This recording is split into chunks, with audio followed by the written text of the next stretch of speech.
So that's this act. Sorry, that was my mistake. My point is that I don't see that in there. At page 5, line 1, it does not apply to an abortion performed if there exists a condition that, in the physician's reasonable medical judgment, we're giving the judgment to the physician. We're not dictating, I might add. So complicates the medical condition of the woman that, to avert the woman's death or a serious risk of substantial and irreversible physical impairment of a major bodily function other than a psychological condition, it necessitates as applicable, and then it lists 1, 2, and 3. I don't see how that forces a physician to wait until the woman is in immediate danger.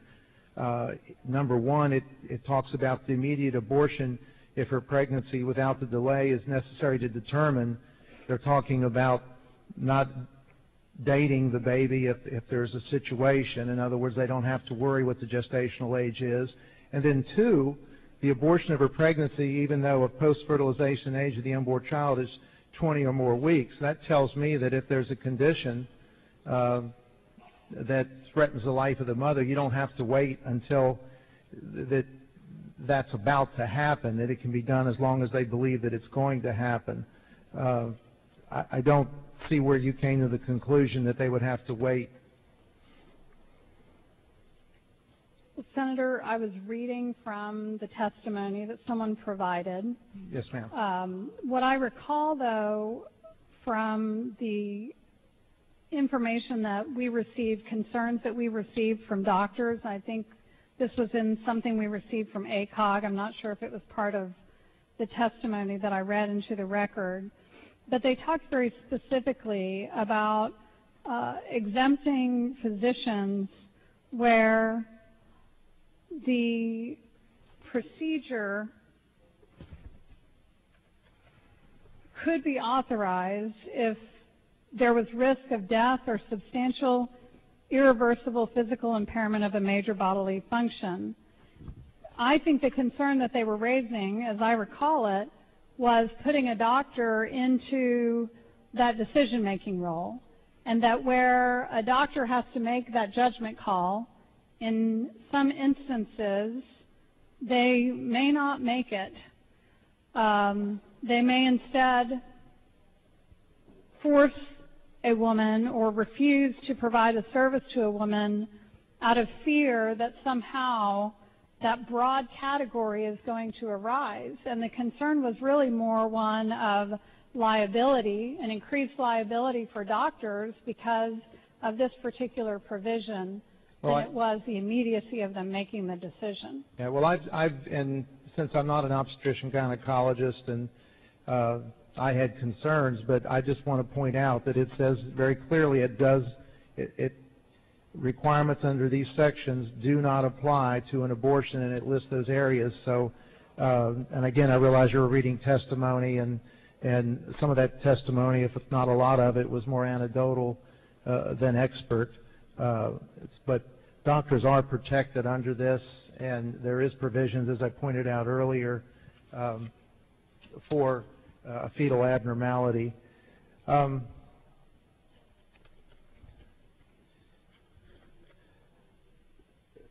Senator Davis, the 1973 Roe v. Wade, the Supreme Court said that abortions could be allowed up to the point of viability. As I pointed out in my floor testimony earlier,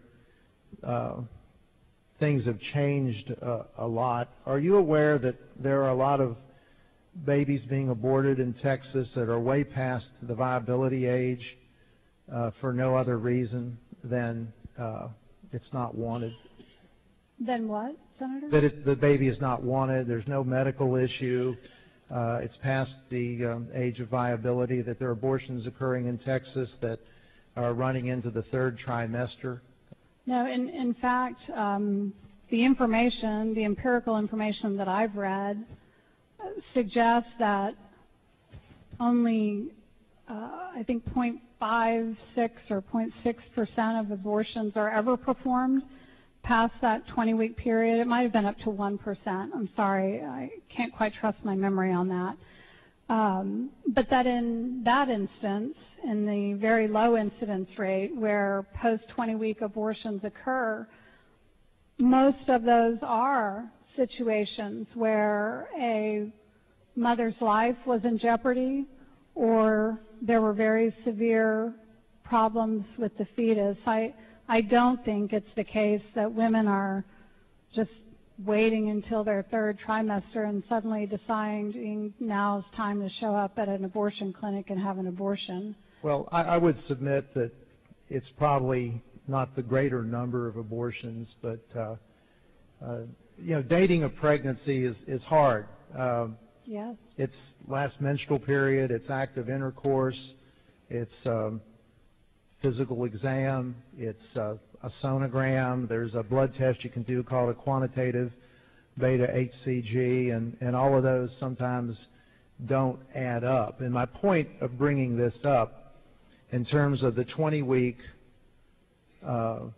part of this bill and in terms of the regulation of medical abortions and having all abortion centers be ambulatory surgical clinics is that sometimes mistakes are made in dating, well-intentioned in the sense that they're good-intentioned, good doctors just trying to get the right dates, and the data is not always accurate. And I would just make the point, again, about the ambulatory surgical centers is that you, sometimes a baby is small for gestational age, it's further along, there's questions about dates, and all of that adds up. And sometimes bad things can happen with the dates, and that again is another reason that we support having all the centers be an ambulatory surgical clinic. Senator Davis, I don't have any other questions at this time. I appreciate your answers, and I'm glad that we could have a civil discussion here on the floor. And thank you so much for answering my questions. As am I, Senator Deuell. Thank you for your questions.